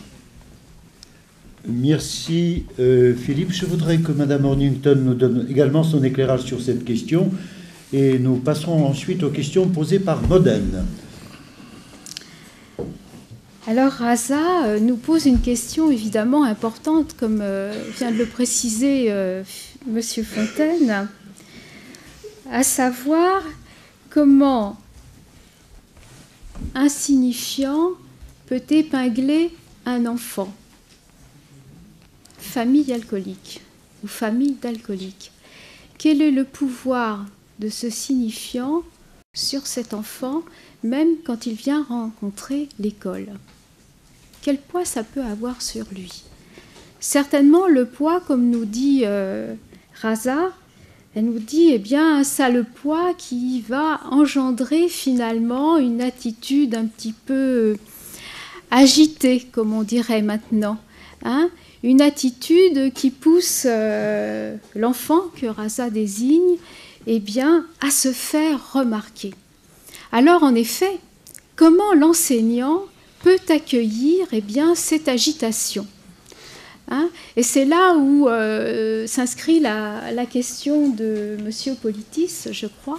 Comment l'enseignant peut rencontrer ce sujet, je dirais, qui est un petit peu écrasé par l'épinglage de famille alcoolique? Eh bien, je dirais, c'est tout simplement en essayant d'être attentif à son agitation, en étant, je dirais, celui, comme disait Hannah Arendt, celui qui va accueillir le néi, c'est-à-dire celui qui va accueillir le nouveau. Alors, évidemment, le nouveau, je dirais, il a les moyens de son jeune âge, il a les moyens de son immaturité juvénile, bien sûr. Il aura des modes d'accrochage au monde qui ne seront pas standards ni classiques. Ça sera peut-être, je ne sais pas, hip-hop, ça sera peut-être le rap, mais peu importe. C'est là peut-être où l'enseignant a attrapé d'un point de vue de la langue, finalement, pour l'accueillir dans sa nouveauté, pour l'accueillir ce sujet, eh bien, comme il est, avec son mode d'agrafe au monde, son mode d'entrée au monde. Alors, peu importe que l'épinglage soit au niveau d'une famille alcoolique ou d'un autre signifiant, l'intérêt, c'est l'accueil de l'étude, de l'enseignant au un par un. Merci. Je reçois deux questions qui nous viennent maintenant de Modène. Une première concerne les parents. Des deux parents, la mère ou le père, lequel a-t-il vraiment le rôle décisif dans l'éducation de l'enfant? Difficile peut-être à trancher, mais je voudrais éventuellement jumeler cette question avec une autre qui vient de nous parvenir également depuis la Slovaquie, qui interroge donc notre public sur les relations qui doivent exister entre les parents et les enseignants. Est-ce que ça a une signification de jumeler les deux questions? J'aimerais que vous me répondiez l'un et l'autre successivement. Quelle est votre opinion d'abord sur le choix, sur l'importance du père ou de la mère dans l'éducation, puis ensuite sur le rôle des parents et des enseignants dans le même domaine? Voilà. Madame Fontaine, Madame Mornington, voulez-vous prendre la parole? Je vous ai associé là. Voilà, exactement. Dans le rôle des parents et des enseignants. Enfin, voilà. Ça va de soi.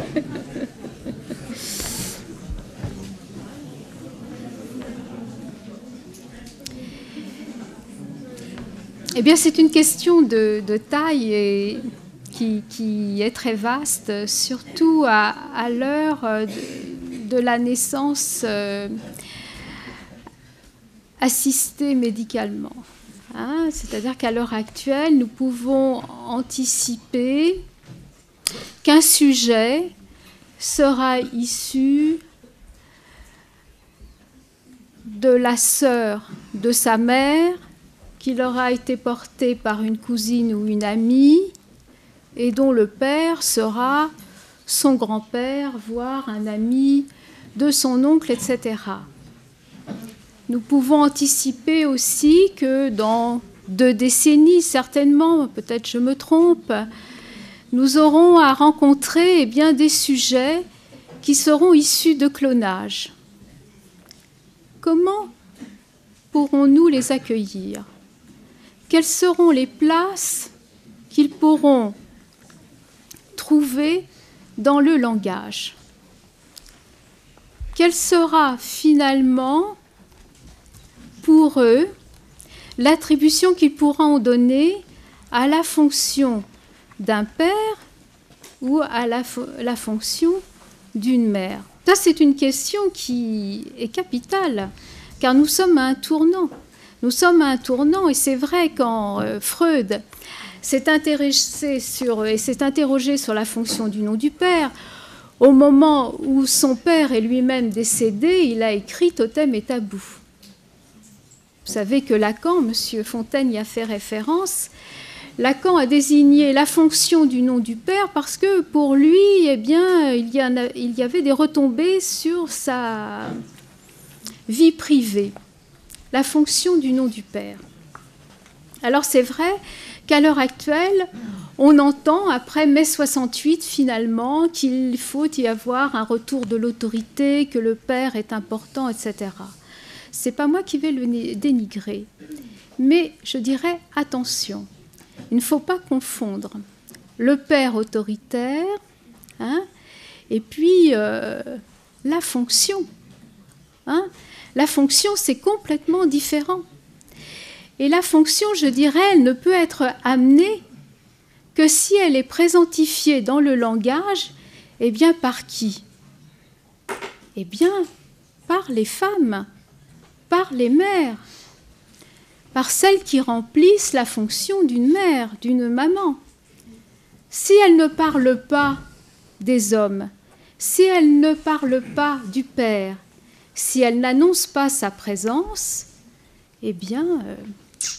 quid de la fonction pour l'enfant? Alors je ne sais pas quel est le plus important finalement, c'est la poule et l'œuf. Je vous remercie. Peut-être Philippe Fontaine, avez-vous une remarque sur cette question, sur ce point précis, je crois que Mme Mornington a dit l'essentiel. Je pense que, en ce qui concerne l'importance respective du rôle du père et de la mère, en effet, je crois que les deux sont importants. Je pense que, non pas en tant que personne physique, ça vous l'avez dit très justement, mais en tant que figure, c'est un système symbolique en quelque sorte, et il faut qu'il y ait en effet une complémentarité, une articulation entre le principe paternel, si j'ose dire, ou la figure paternelle, et la figure maternelle. Les deux existent, il y a une raison à cela, ils sont censés s'équilibrer, etc. Et je pense qu'il est toujours préjudiciable pour l'enfant le fait que, en effet, un de ces deux principes, si j'ose dire, disparaissent de l'horizon ou du champ symbolique, vous l'avez dit, simplement parce que, par exemple, la mère ne fait plus référence ou allusion à un homme, quel qu'il soit, etc. Ça, je pense que, contrairement à certains discours qu'on entend aujourd'hui, ça ne peut qu'être dommageable pour l'enfant. Ça, c'est un premier point. Mais il y avait aussi autre chose sur lequel je voudrais réagir en 2 mots, si tu veux, oui. C'est le rapport entre les parents et les enseignants, peut-être. Tout à fait. Ça, c'est un point aussi très important. Alors, je crois qu'évidemment, l'institution scolaire est devenue ce qu'il est convenu d'appeler aujourd'hui une communauté éducative. Donc, ce vocabulaire est riche de sens et signifiant. On demande à ceux qu'on appelle des acteurs de collaborer, de coopérer, de travailler ensemble, etc. Évidemment, tout ça est parfaitement souhaitable. Je crois simplement, mais ça je parle en mon nom propre, bien entendu, je crois simplement qu'il faut aussi que chacun respecte le rôle et le travail de l'autre. Et pour ma part, je suis relativement réservé sur un empiètement trop important des parents, par exemple, par rapport aux enseignants. Je crois aussi qu'il faut laisser les enseignants et les professeurs faire leur travail. Je crois qu'ils sont formés pour cela, ce sont des professionnels d'une certaine façon. Ils ont à la fois une compétence scientifique et ils ont a priori un rapport élaboré aussi aux enfants, aux élèves, aux étudiants, etc., qui leur sont confiés. Et je crois qu'il ne serait pas bon que la fonction enseignante soit d'une certaine façon aujourd'hui mise sous tutelle par un certain nombre de discours, de groupes de pression, de choses de genre. Et je crois qu'il faudrait peut-être faire attention à ce qu'en effet les rôles soient maintenant particulièrement bien respectés en quelque sorte et répartis. Voilà, ça c'est une remarque qui me paraît importante compte tenu de l'évolution actuelle des choses. Je voudrais insister un petit peu sur la même thématique, puisque je reçois toute une série d'excellentes questions qui nous parviennent de Banská Bystrica en Slovaquie. La même chose, Monsieur Fontaine, c'est pour vous, cette série de questions. Voyez-vous quelques dangers concernant l'éducation dans les familles monoparentales? Premier point. Et puis deuxième point, peut-être rapidement, un peu dans le même genre, jusqu'à quel moment est-il nécessaire d'imposer des limites aux enfants dans l'usage de leur libre arbitre? Alors sur le premier point, je ne sais pas si je suis compétent pour répondre à une question sur les familles monoparentales, parce que justement je ne suis pas psychanalyste et pas tout à fait en mesure d'évaluer les dommages éventuels, les gains ou bénéfices respectifs.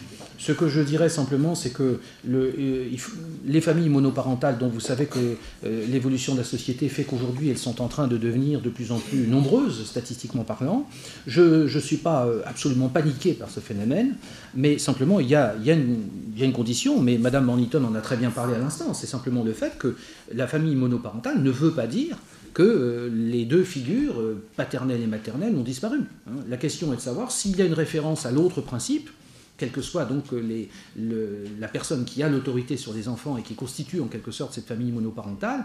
Mais pour le reste, je ne suis pas inquiet outre mesure. Je pense que des enfants peuvent vivre et d'une manière tout à fait équilibrée au sein d'une famille monoparentale. Et parfois d'ailleurs, des enfants seront beaucoup plus équilibrés et trouveront un milieu beaucoup plus bien meilleur dans une famille monoparentale que dans une famille biparentale, peut-être d'alcoolique, puisqu'il y en a des questions tout à l'heure par exemple.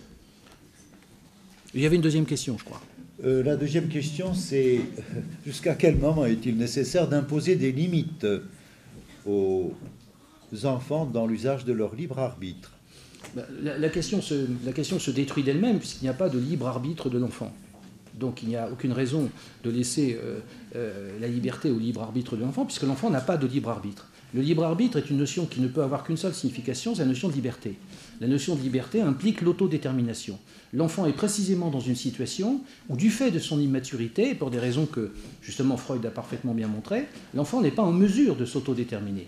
Donc il faut attendre, la question de la liberté ne se pose qu'une fois qu'elle a été conquise par un certain nombre de gens, individuellement ou collectivement, par les peuples par exemple, et la question de savoir ce que je peux faire de ma liberté ne se pose qu'à partir du moment où je suis devenu libre d'une certaine façon, à partir du moment où cette autodétermination est à ma disposition.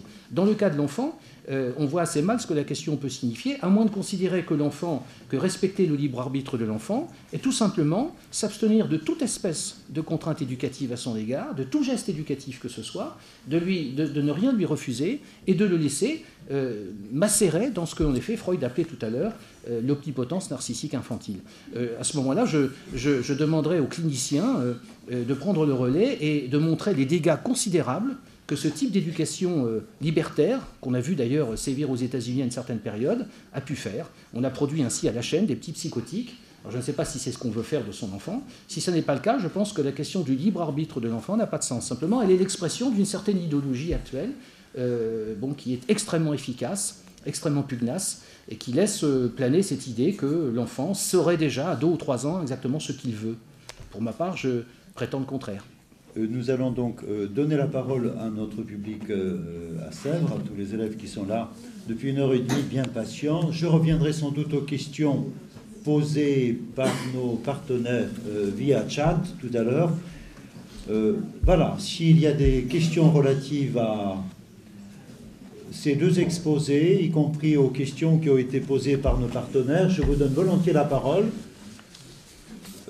Ici, à Sèvres, aux élèves classe préparatoire, aux élèves de classe terminale, première et seconde. Je ne vois pas de main se lever. Si voulez-vous vous approcher pour formuler votre question devant moi, s'il vous plaît, puisque nous avons des problèmes de micro. Bon, je vais aller jusqu'à la question, puisque la question ne vient pas à nous. Tout va bien, ça va marcher. Voilà. Vous allez pouvoir poser votre question.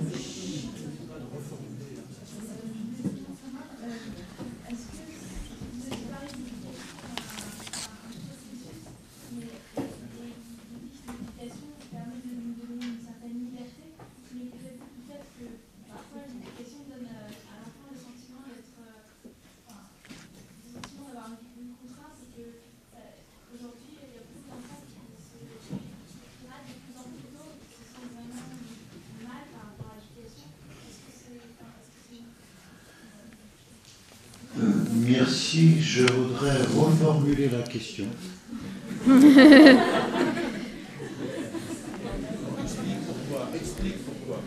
Nous sommes dans l'obligation de reformuler la question pour qu'elle puisse être intégrée dans notre tournage et diffusée convenablement.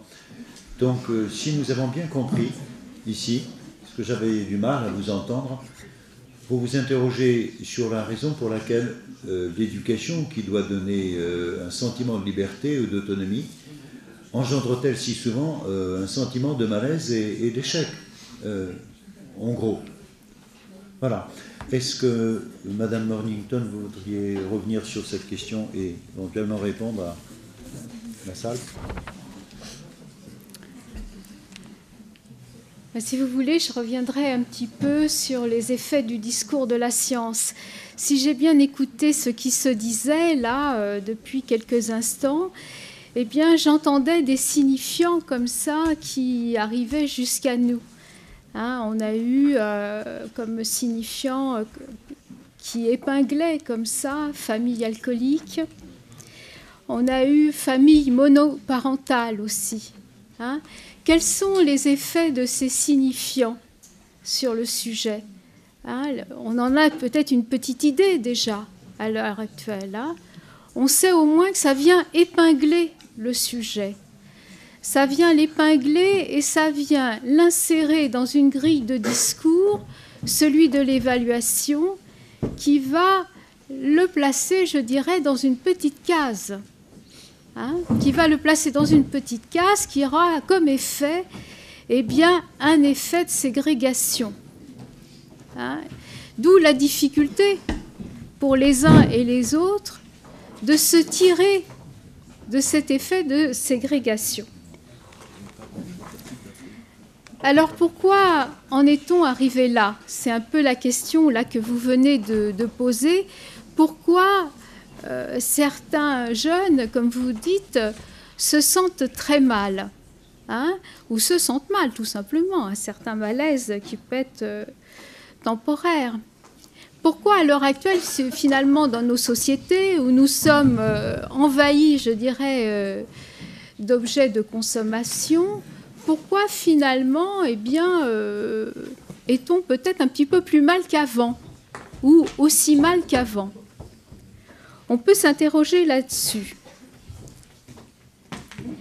Eh bien, on peut s'interroger sur finalement la validité du modèle technologique tel qu'on nous le présente à l'heure actuelle.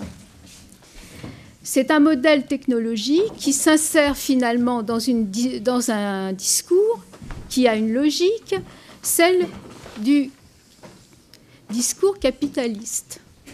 Hein, le discours capitaliste, c'est quoi? C'est finalement produire des objets qui viendraient à la place d'un manque, comme ça, qui viendrait se renouveler à l'infini. Mais malheureusement, c'est un manque en toc. Un objet le remplace par un autre objet. Et voilà peut-être où se loge une des facettes du malaise. Un des indicateurs de ce malaise, finalement, c'est la fonction du déclin de la fonction paternelle. Bien sûr, ceux de ma génération qui ont fait mai 68, eh bien, y ont œuvré. Et maintenant, nous assistons à un retour du balancier. On voudrait finalement nous dire, eh bien, il faut du père. Il faut du père pour faire, finalement, pour combler cet espace où il y a quelque chose qui ne va plus. Autant dire que finalement, le modèle de la technologie a œuvré à faire chuter les idéaux. Comme vous dites, Monsieur Fontaine, eh bien, il ne faudrait pas que l'institution scolaire soit prise à partie, n'ait plus sa fonction de semblant. Et pourtant, elle commence à subir des coups, finalement. Hein, des coups où bien, le respect de l'autorité, en fait, n'est plus tellement observé. Donc le père, dans sa fonction, eh bien, n'a plus sa place de modèle.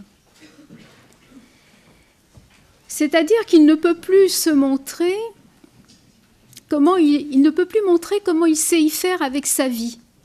Ce sont les modèles technologiques qui sont plutôt interrogés, hein, voir le dernier logiciel, le dernier jeu.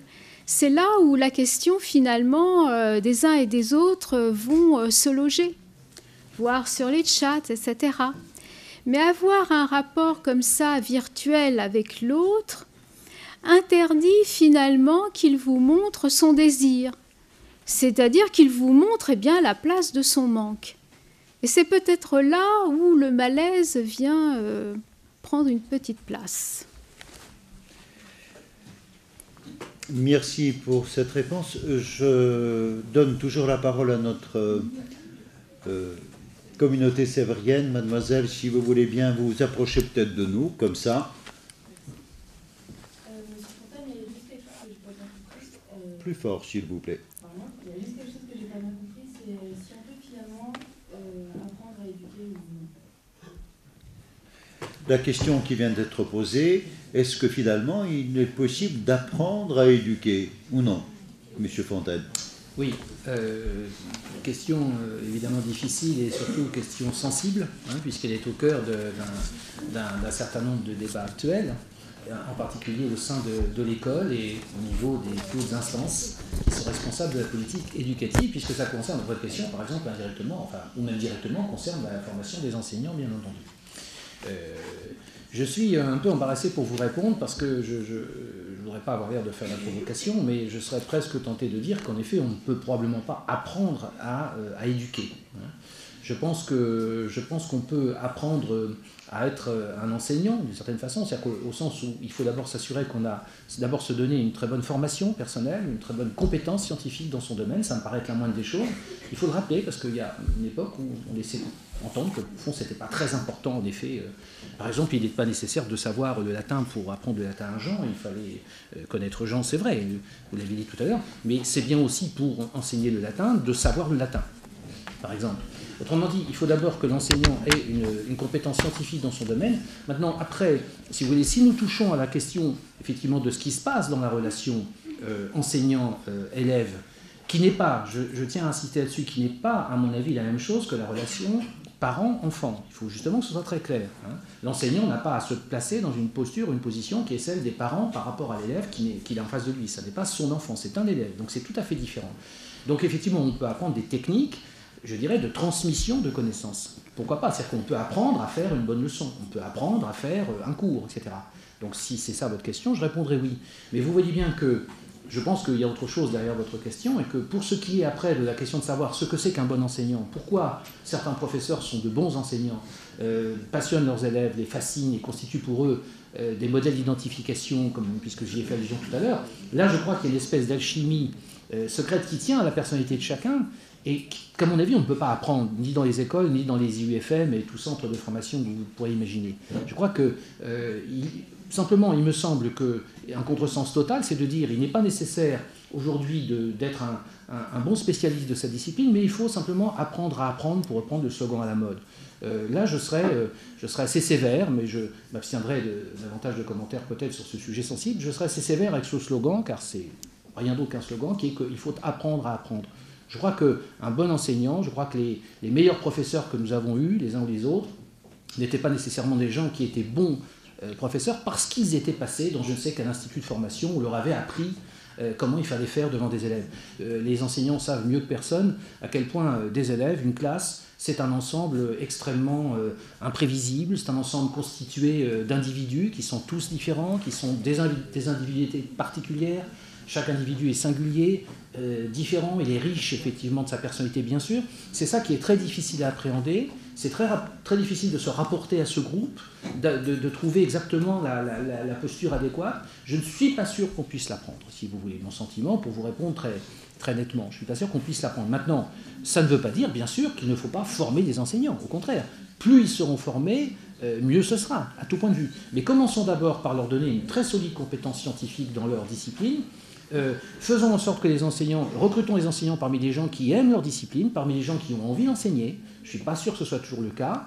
Ne critiquons pas la compétence scientifique sous prétexte qu'une espèce de savoir-faire instrumental pourrait s'y substituer avantageusement. Ça, je crois que c'est extrêmement grave.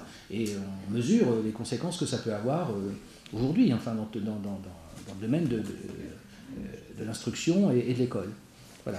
Merci pour cette réponse. Dans la foulée, j'ai envie de continuer un petit peu la même question et de l'adresser à Madame Mornington. Est-ce que, après les enseignants, est-ce qu'on peut dire que les parents ont besoin d'apprendre à éduquer? Ou bien savent-ils éduquer spontanément? Qu'en pensez-vous, Madame Mornington? Y a-t-il une école des parents? Ça se saurait. Ça existe. Ça existe.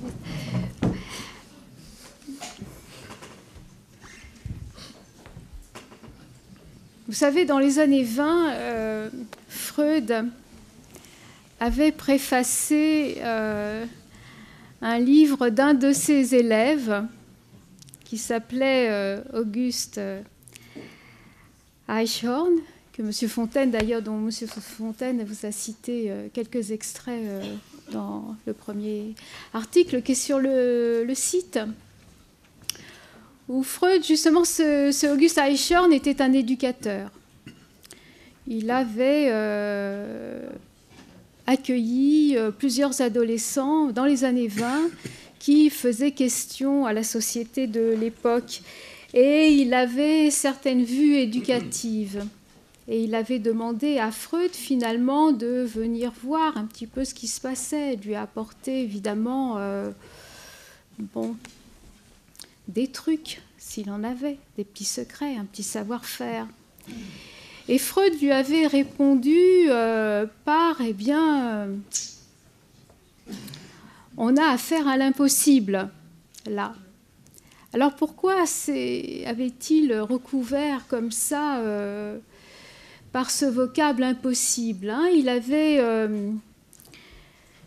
rassemblé, éduqué, gouverné, psychanalysé comme des métiers impossibles. Alors pourquoi?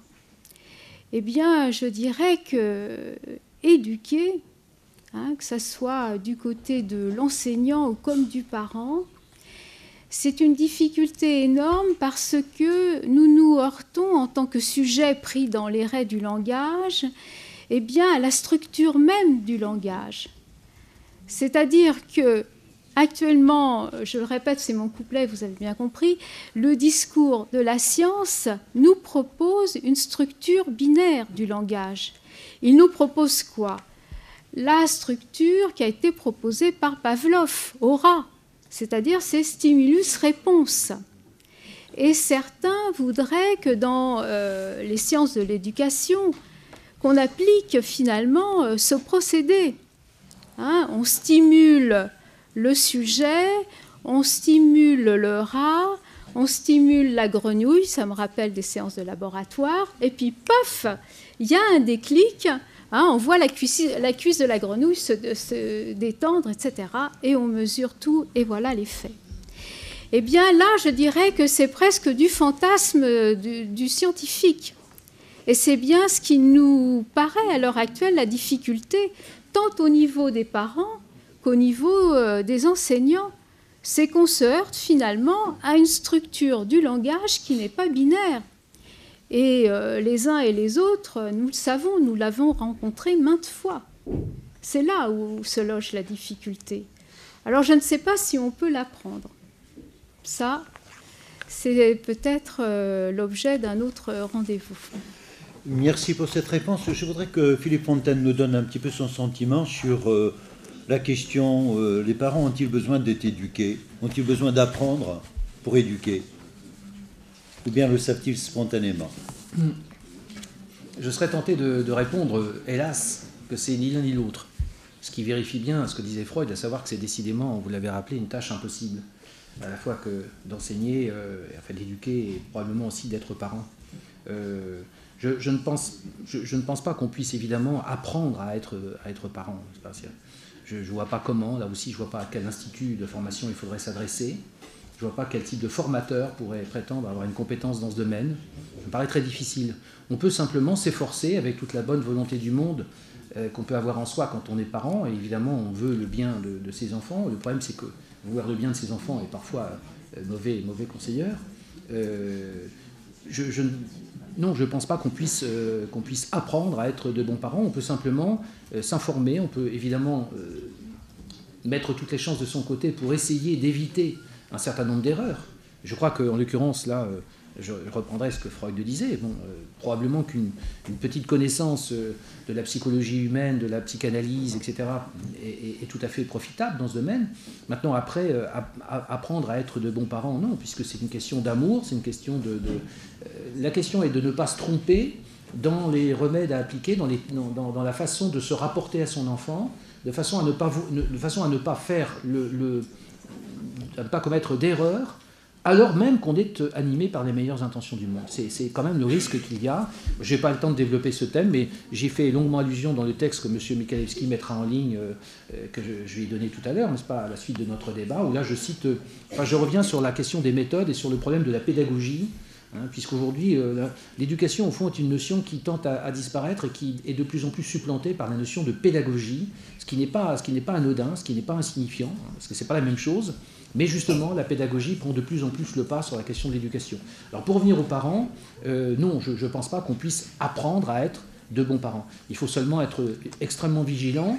Je dirais que plus on est intelligent, plus on est formé, plus on s'instruit d'un certain nombre de choses, plus on pourra effectivement éviter un certain nombre d'erreurs. Et en particulier, la première erreur à éviter quand on est parent, c'est de ne pas écouter trop les discours ambiants, l'idéologie dominante, ce qu'on peut nous dire au niveau des différents médias, et un certain nombre de théories qui ont cours aujourd'hui, et qu'il faut accueillir avec beaucoup de réserve et de réticence, et avec un soupçon intellectuel de bonne aloi. Autrement dit, il faut rester un esprit libre, un esprit critique, surtout quand on est parent, encore plus dans son rôle de parent. Je crois que c'est là où il sera question bientôt dans les débats ici de la citoyenneté, si j'ai bien compris, d'éduquer à l'Europe, etc. Je crois qu'être un citoyen, c'est être un esprit critique, c'est-à-dire être un esprit libre.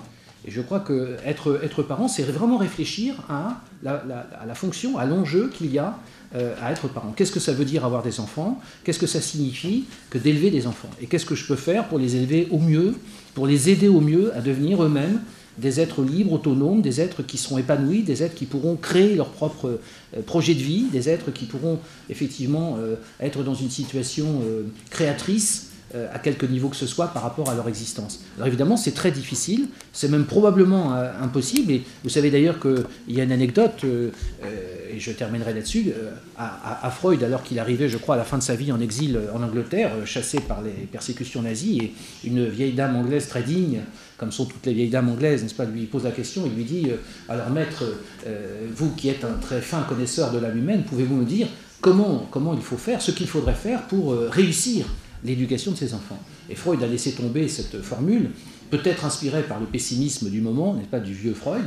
Il dit « Madame, faites comme vous voudrez, de toute façon ce sera un échec. » Alors bon, c'est la réponse de Freud. Évidemment, c'est très dur, mais je pense qu'il exagérait un peu, mais il y a quand même un peu de ça. C'est-à-dire qu'on ne pourra jamais réussir parfaitement à 100% l'éducation de son enfant. Et d'ailleurs, même si vous aviez la faiblesse de le penser, vous verrez ça quand vous serez parent, vos enfants se chargeront un jour de vous rappeler à l'ordre et de vous dire que non, vous n'avez vraiment pas réussi à 100%. Merci Philippe. Je crois que pour nous c'est bientôt le moment de conclure, mais je vois une dernière question qui se pose. On vous donne la parole et on vous écoute. Mais peut-être même une double question, si possible ensemble. Oui, je crois que c'était plutôt... Vous avez évoqué la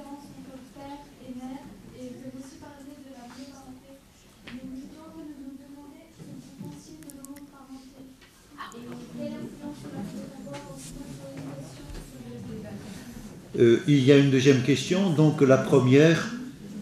Je ne vois absolument pas pourquoi les parentalités pourraient être gênantes.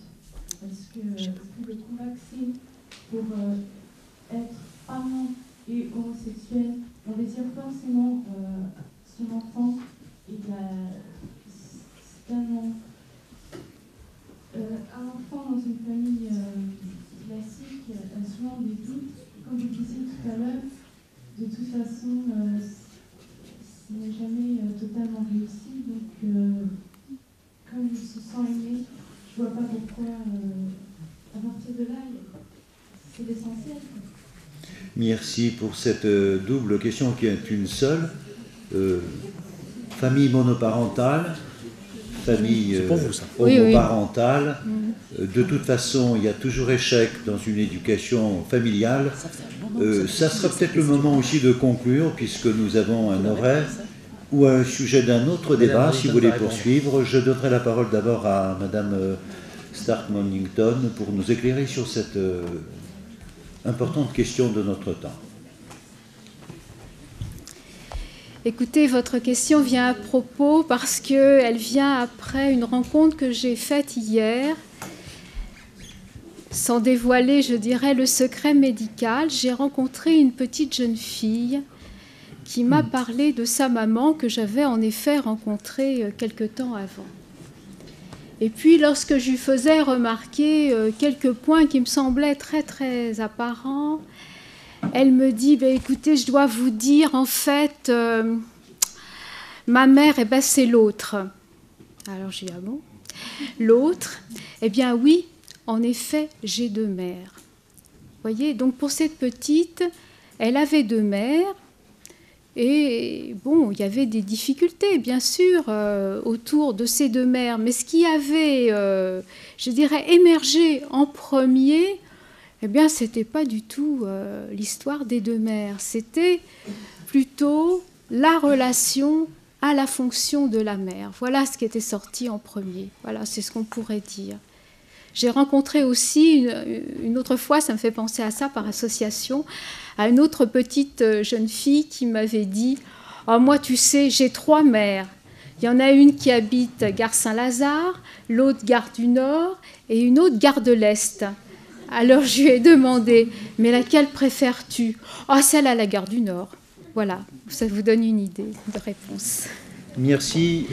Philippe Fontaine, quelle est éventuellement la réflexion que l'on peut développer à propos de cette redoutable question posée à notre époque, qui est une question à la fois psychologique, éthique et évidemment fondamentalement humaine. Oui. C'est effectivement une question redoutable. Je suis très embarrassé pour répondre parce que je n'ai pas encore de conviction profonde sur cette question-là. Je sais qu'évidemment, là aussi, c'est une tendance probablement irréversible de notre société, sur le plan de la société civile et du point de vue juridique. Je pense qu'on accordera de plus en plus de droits et de libertés dans ce domaine. C'est la tendance de l'époque. Maintenant, quant à se prononcer sur la question de savoir ce qu'il en est de l'intérêt de l'enfant, parce que je crois qu'il faut se placer du point de vue évidemment de l'enfant dans cette affaire. Que des homosexuels veuillent vivre ensemble, même se marier, tout ce qu'on veut, ça je comprends bien, ça c'est leur droit le plus strict. La question quand même, me semble-t-il, reste posée. Moi je suis plus réservé, je vous avoue, mais perplexe, je n'ai pas de réponse définitive, je m'interroge beaucoup, et je reste réservé sur la question de la manière dont ces enfants vont effectivement vivre leur rapport au couple parental, lorsque le couple parental sera constitué de 2 femmes ou 2 hommes, parce que là, il y a quand même une question de repère. Alors, probablement que si, dans le cadre que Mme Mornington évoquait à l'instant, lorsque par exemple il y a 2 femmes, si l'une manifestement joue, si j'ose dire, le rôle de la mère, si elle incarne véritablement la posture, la position, la figure maternelle, et l'autre, alors peut-être, probablement, doit-elle endosser le rôle du père, mais le peut-elle? Est-ce que c'est possible pour une femme, même homosexuelle, si j'ose dire, d'endosser complètement la posture d'un homme? Je ne sais pas, je suis un peu gêné pour répondre à cette question. J'ai quand même, pour vous parler très franchement, j'ai tout de même quelques craintes. Alors je sais bien qu'il ne faut pas aujourd'hui se prononcer de quelque manière que ce soit par rapport à quelque chose qui est une évolution, semble-t-il, inévitable de notre société, qui va dans le sens de plus en plus de liberté, de plus en plus de demandes de la part des individus en termes de droits. C'est-à-dire que maintenant, il faut répondre à cette demande. Tout le monde estimant à peu près aujourd'hui avoir droit à tout, bon, la question se pose quand même de savoir si on peut aller jusqu'au bout dans cette direction-là. Moi j'ai quand même quelques doutes et quelques réserves sur l'équilibre d'un enfant qui sera élevé avec des parents qui sont pas une femme et un homme, mais par exemple deux femmes. Merci pour cette réponse. Merci à vous deux pour cette collaboration et contribution très très importante à notre réflexion sur l'éducation et la psychanalyse.